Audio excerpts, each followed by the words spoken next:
तो hello guys, welcome to my YouTube channel again.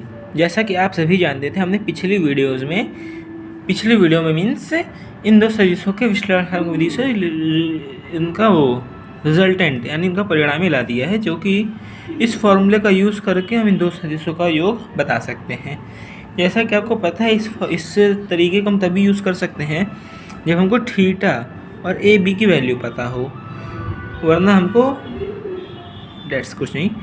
तो इस फॉर्मूले का यूज़ करके हम निकाल सकते हैं। अब हम इसमें कुछ चीज़ें बाकी थी जो हमको आपको बतानी है।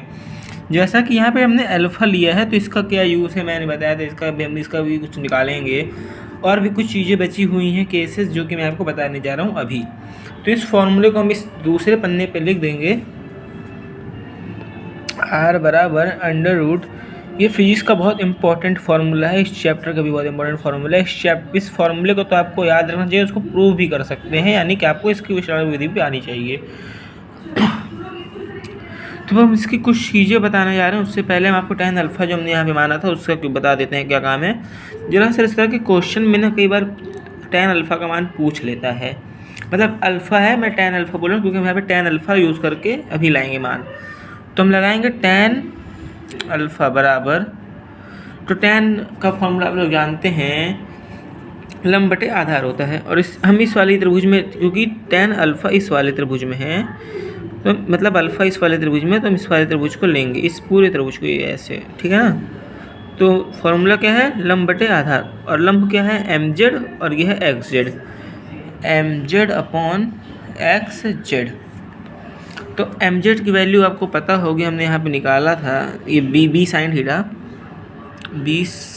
थीटा अपॉन, और जो zx है आप इसको देखिए, zx को ये ay प्लस जेड वाई है, xy प्लस जेड वाई है, xy प्लस जेड वाई, और b साइन थीटा xy और जेड वाई।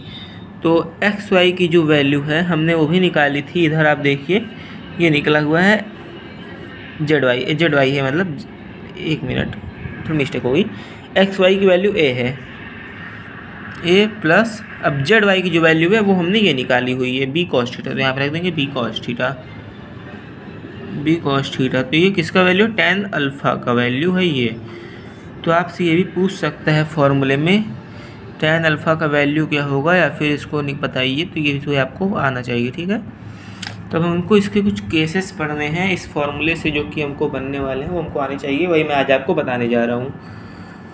तो केस नंबर 1 आप लोग नोट कीजिए, मेरे साथ नोट कर लीजिए, नहीं समझते भी रहिए। Case number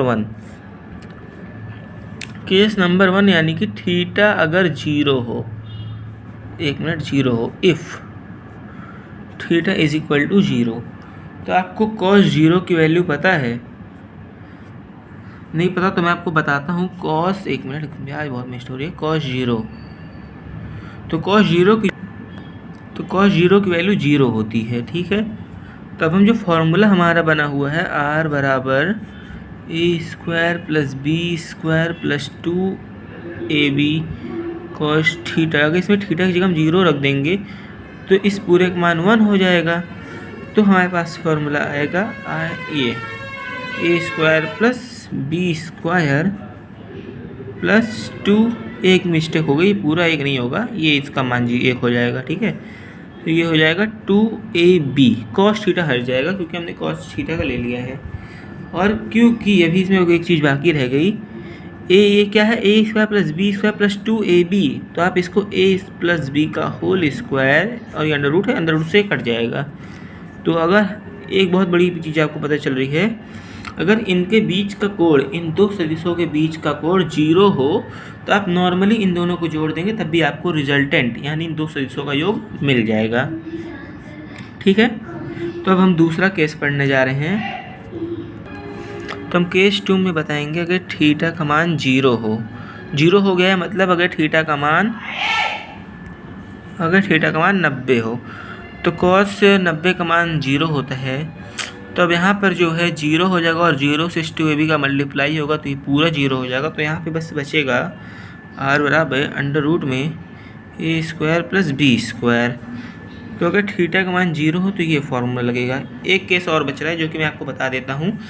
if theta is equal to 180 हो, तो आपको 180 का मान, आपने अगर ट्रिग्नोमेट्री पढ़ लिया तो आप निकाल लेंगे, इसका मान -1 होता है कॉस 180 का मान, ठीक है ना, कॉस 180 का मान -1 होता है। तो अब जब आप यहाँ पे -1 रख देंगे इसकी जगह पर, कॉस थीटा की जगह पे, तो इसका वैल्यू कुछ ऐसा बन के आएगा, a² + b² माइनस आगे लग जाएगा और बाकी 2ab हो जाएगा। तो a² + b² - 2ab, a - b का होल स्क्वायर और अंडर रूट और एक कट जाएगा तो a - b।